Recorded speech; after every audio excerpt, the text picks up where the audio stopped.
Hello everyone, welcome back to new blog. तो कैसे हैं आप सभी लोग? आशा करती हूँ सभी लोग बहुत अच्छे होंगे। तो जी आज जो ब्लॉग की स्टार्टिंग हो रही है वो हो रही है 10:30 बजे से। तो 10:30 बजे का टाइम इस समय हो रहा है और घर के जो काम है मेरे सारे हो चुके हैं सुबह के। तो आज मुझे ना अपना थोड़ा सा किचन का जो है मेक ओवर करना था। मेक ओवर क्या करना था, मतलब कि जो थोड़ा बहुत सामान है ना उसको इधर से उधर रखना था। जैसे कि जो मेरी ग्रॉसरी है ना उसको, तो पहले तो ये होता था कि किचन में ना, पहले जो किचन का सामान होता था वो मैं पहले किचन में ही रखती थी। लेकिन फिर उसके बाद ये हो गया कि थोड़ा सा स्पेस की कमी हो जाती है, तो फिर मैंने उसे अंदर जो अलमीरा है वहाँ रखना शुरू कर दिया था। और लेकिन फिर वहाँ भी जो होता है ना कि एकदम अंदर की तरफ वो रहती थी, तो एकदम से सामान जो है पूरा दिख नहीं पाता था। तो इस वजह से फिर मैंने सोचा कि किचन में जो फालतू का सामान है जो मेरे रोज़ यूज़ में आता नहीं है, तो उसे मैं हटा दूँगी और उसको मैं उधर रख दूँगी, और बाकी जो उधर का ग्रॉसरी वाला सामान है उसको मैं सारा इधर रख दूँगी। तो जिस वजह से मैंने अपने घर का सारा काम जल्दी से निपटा लिया था। और वैसे भी आज ना मेरा फास्ट है, तो आज संकट का व्रत है जिसे कहते हैं संकट चतुर्थी। तो गणेश जी का व्रत होता है ये, और साल भर में एक बार आता है, बड़ा व्रत होता है। और मतलब बड़ा व्रत या बड़ा त्यौहार आप कह सकते हैं। तो फिर इस व्रत को जो है मैं लेती हूँ। तो इस वजह से फिर व्रत के दिन ना ये होता है कि कुछ ना कुछ करने का मतलब मन करता है। एकदम से खाली बैठे रहो तो वो भी अजीब सा लगता है, फिर एकदम से बोरियत भी आती है, नींद भी आने लग जाती है। तो फिर इस वजह से मैंने ये पहले से ही सोचा था कि मुझे ये करना है, और काफ़ी टाइम से जो है ना कोई चीज़ें अगर करो ना तो वो टलती जाती हैं। फिर मैं कब से सोच रही थी कि मुझे सामान इधर से उधर रखना है। तो फाइनली फिर मैंने सोचा कि आज ये वाला काम जो है कर ही लेती हूँ। तो सबसे पहले मैंने जो ऊपर की कैबिनेट थी वो पूरी खाली कर दी थी, और वहाँ पे जो है अच्छे से कोलिन से सफाई कर दी थी। और उसके बाद जो है हल्का सा तब तक उसे छोड़ दिया था खुला करके।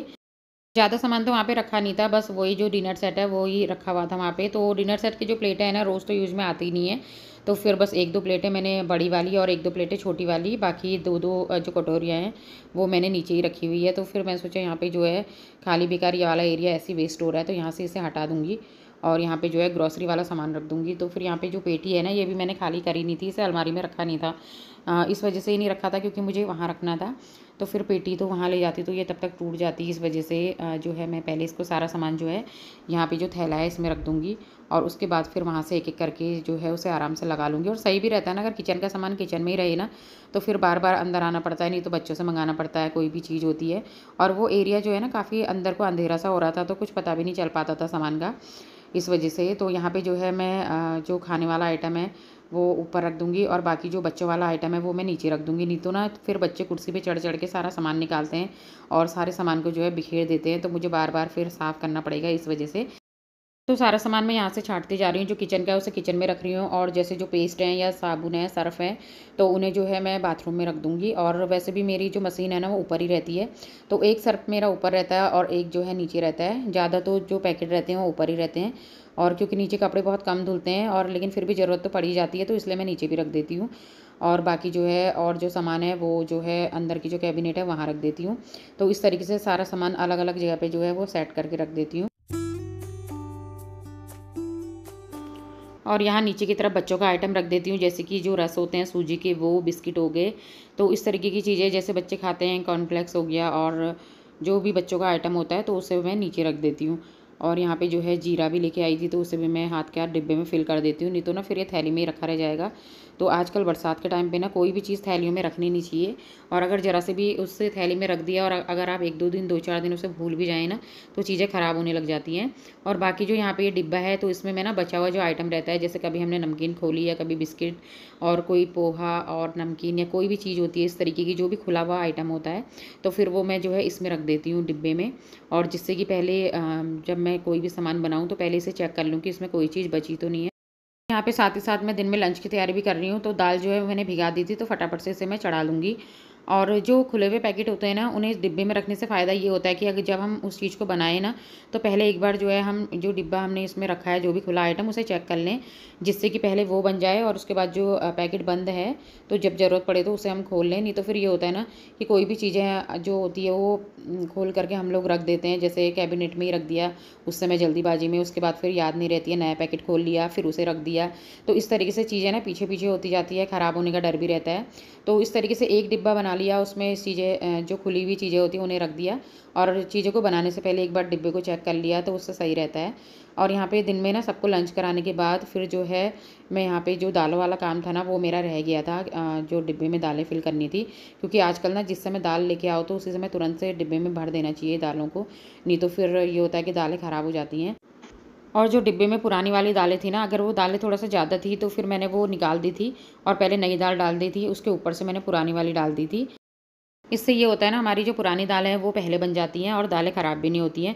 तो छोले तो यहाँ पर मेरे नए रखे हुए थे, अभी थोड़ा-सा ही मँगाए थे इस समय, तो इसका डिब्बा जो है वो चेंज करना था, इस वजह से मैंने दूसरे डिब्बे में लौट दिया था। इस तरीके से मैंने राजमा भी फिल कर दिए और सारी जो दालें हैं वो डिब्बों में फिल कर दी हैं।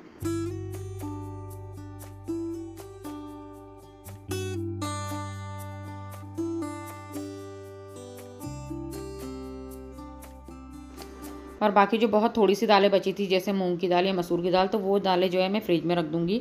और वो जल्दी बनने वाली दालें होती हैं तो फटाफट से मैं बना लूँगी, और वैसे ही फ्रिज में ना दालें ख़राब नहीं होती हैं। तो इस तरीके से जो है मैं इन डिब्बों को अच्छे से साफ़ करके ऊपर से बाहर से पोंछ करके इनको इनकी जगह पे रख दूँगी।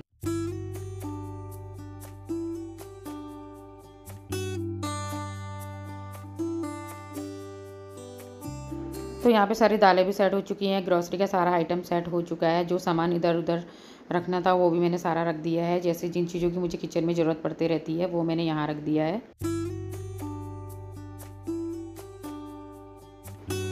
तो इसके बाद जो है अब शाम के 4 बज गए हैं और अब करते हैं व्रत की तैयारी। जो आज का व्रत होता है ना, तो उसमें जो ये तिल होते हैं ना जो मार्केट में आते हैं, तो काले वाले तिल तो नहीं, ये थोड़ा-सा लाल-लाल भूरे-भूरे टाइप के तिल होते हैं। तो इन्हीं का जो प्रसाद है ना वो बनाया जाता है। इनके जो लड्डू होते हैं ना वो गणेश जी के लिए बनाए जाते हैं।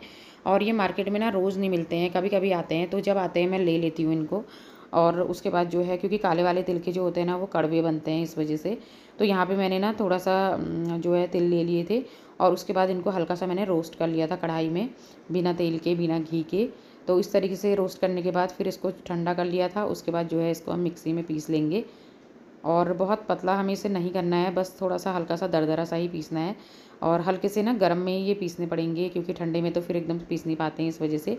और उसके बाद जो है यहाँ पे मैं इनको निकाल लूँगी। तो सबसे पहले ना, फिर बाद में खाना बनाएँगे तो फिर किचन साफ़ करनी पड़ती है, इस वजह से पहले मैंने जो गणेश जी का आइटम था ना वो पहले बना दिया था।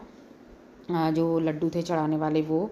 और इस समय जो है दिन भर आज का जो सारा टाइम है ना वो ऐसे ही निकल गया था सुबह से, क्योंकि बीच में फिर दिन में बच्चों के लिए लंच कराया, फिर लंच का जो सारा काम था वो करा, जैसे बर्तन वॉश करे। उसके बाद फिर इस तरीके से, मतलब बीच में गैप करते करते मैंने जो है सारा सामान किचन का भी सेट कर दिया था और व्रत की तैयारी भी करी थी साथ में। और उसके बाद जो है इसमें हम ना गुड़ ऐड करेंगे, चीनी ऐड नहीं करेंगे, क्योंकि ये ना गुड़ के ही बनते हैं और ये जो है काफ़ी हेल्दी भी होते हैं। जाड़ों में जो है इस तरीके के लड्डू खाने चाहिए, तिल के लड्डू। तो बहुत ज़्यादा मीठा मैंने इसमें नहीं करा है, क्योंकि ज़्यादा मीठा अच्छा नहीं लगता है। और अब आ गया इसमें सबसे मेहनत भरा काम। तो सबसे मेहनत वाला काम ये होता है ना, इसमें से तिल में से तेल निकालना होता है। तो जितना तेल हम इसमें से निकाल लेंगे तो लड्डू जो है हमारे उतने ज़्यादा टेस्टी बनेंगे, और बहुत मेहनत लगती है इसमें। तो मैं यहाँ पे ना खड़े-खड़े तो बहुत ज़्यादा, मतलब थक गई थी, तो फिर मैं अंदर चली गई थी और वहाँ पे थोड़ा-सा एसी चल रहा था, ठंडा हो रहा था, तो फिर मैं वहीं पे बैठ गई थी। और वहाँ पे जो है मैंने इसको खूब मथा और इस तरीके से इसमें से ना तेल निकाल दिया था तिल में से। और उसके बाद जो है यहाँ पे हम लोग बना लेंगे 11 गणेश भगवान जी के लिए मोदक।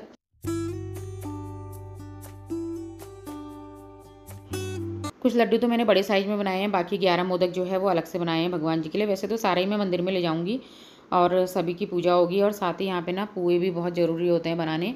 तो जो ये लड्डू और पुए, ये 2 चीज़ें जो है वो मेन होती हैं गणेश भगवान जी की पूजा के लिए। और साथ ही जो है बड़े भी आज ज़रूर से बनते हैं। तो मतलब पूरा एक तरीके से त्योहार वाला ही सारा आइटम बनता है। तो ये हमारे टेस्टी से लड्डू बन के तैयार हो चुके हैं। बहुत ज़्यादा टेस्टी होते हैं तिल के लड्डू, और काफ़ी ज़्यादा ताकतवर भी होते हैं तिल के लड्डू, तो खाने चाहिए कभी अगर इस तरीके के तिल मिलते हैं। यहाँ पे मैंने सूजी भिगा दी थी, और उसके बाद जो है यहाँ पे मैंने सूखी सब्जी बना के रख दी थी, मटर उबाल के रख दिए थे। तो लड्डू बनाने के बाद इतनी तैयारी मैंने कर ली थी खाने की, क्योंकि साथ-साथ खाने की तैयारी भी होना सही रहता है। यहाँ पे मैंने उड़द दाल जो है पीस के रख दी थी, रायता भी बना दिया था, और मतलब बूंदी भिगा के रख दी थी। और सबसे पहले मैं यहाँ पे बना लूँगी पुए। तो सबसे पहला जो पुआ है वो मैंने चढ़ा दिया है चूल्हे में, और उसके बाद बाकी जो पुए हैं वो मैं फटाफट से डाल लूँगी। तो इस समय ना मैं कम ही बनाऊँगी, बस सिर्फ पूजा के लिए, क्योंकि बच्चे भी खाते नहीं हैं इस समय, और रात भी हो जाती है पूजा करने में, तो फिर उतना खाया भी नहीं जाता है। और क्योंकि हम लोग पुओं का प्रसाद बाँटते हैं ना, तो इस वजह से जो है मैं सुबह ही बनाती हूँ। जब प्रसाद बाँटती हूँ ना, तो उसी समय मैं गरम-गरम पुए बनाती हूँ सुबह के टाइम पे ही, क्योंकि रात से बना के भी क्या करना है, वैसे भी तो रात भर वो ठंडे ही हो जाते हैं, क्या फ़ायदा। इससे अच्छा तो सुबह-सुबह ही सही रहता है अगर प्रसाद देना है तो।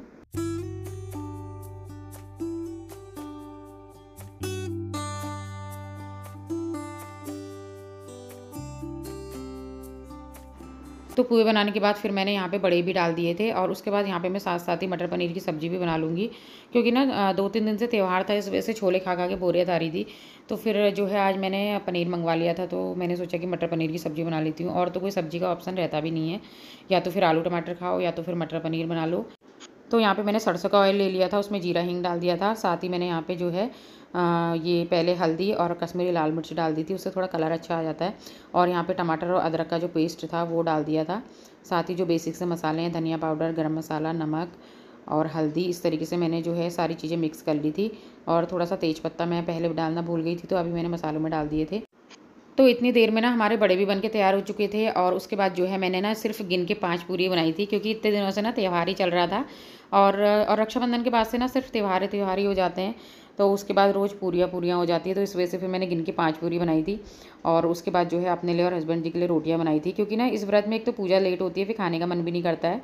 और वैसे मैंने सब्ज़ी बनाई थी मटर पनीर की, लेकिन रात में ना किसी ने भी खाई नहीं थी, बस थोड़ा-थोड़ा ही खाई थी। बाकी दूसरे दिन को हमने ये सब्ज़ी खाई थी, और चावल के साथ तो ख़ैर और भी ज़्यादा टेस्टी हो रही थी। तो उसके बाद जो है यहाँ पे मटर पनीर भी बन के तैयार हो चुका है हमारा।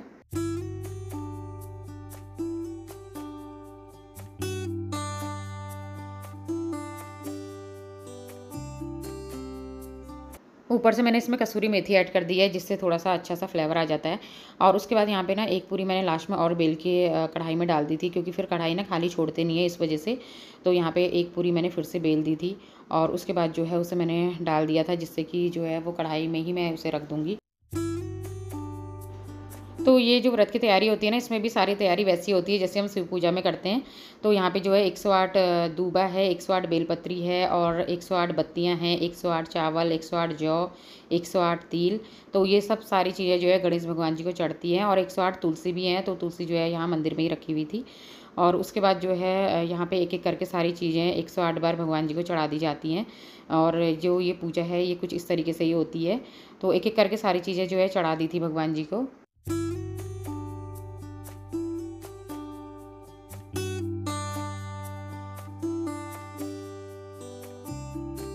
तो नीचे की सारी पूजा तो हो गई थी, उसके बाद फिर मैं आ गई थी छत पे, तो यहाँ चंद्रमा का वेट कर रहे थे हम लोग। और वैसे आजकल बरसात होती है ना, तो बरसात में थोड़ा-सा मुश्किल हो जाता है, बहुत लेट चंद्रमा निकलता है, और कभी तो ये होता है बारिश होती है तो निकलता भी नहीं है, दिखता नहीं है, तो फिर मैं आटे का चंद्रमा बना के उसकी पूजा कर लेती हूँ। और लेकिन आज तो यह मौसम, बादल तो हो रहे थे लेकिन चंद्रमा दिख गया था। और उसके बाद जो है 108 जो बत्तियाँ होती हैं ना, उन्हीं से बाहर पूजा करी जाती है चंद्रमा की। और उसके बाद पूजा करने के बाद फिर चंद्रमा को अर्घ दिया जाता है। बाकी मैंने जो टीका अक्षत पिठिया है ना, वो भगवान जी को चढ़ा दिया था।